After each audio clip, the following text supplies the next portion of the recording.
गामे मिरासी की बीवी इंतकाल कर गई। गामा रात दिन रोता रहता। गांव के नंबरदार की लड़की से गामे का रोना देखा न गया। एक दिन वो ताजियत के लिए गामे के घर चली गई। लड़की को अहवाल बताते बताते गामे ने रोते हुए लड़की का हाथ पकड़ लिया और कहने लगा, यहाँ बैठकर हम मियाँ बीवी खाना खाते थे।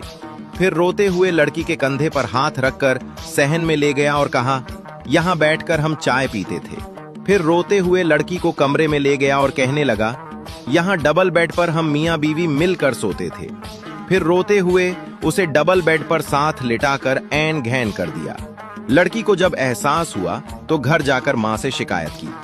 माँ आग बगूला होकर बोली, तुम गई ही क्यों थी गामे बेगैरत के पास? लड़की बोली, अम्मा वो बहुत जोर से रो रहा था। माँ ने कहा, पुत्र उस खबीस ने रोते रोते पूरा पिंड याद दिता है।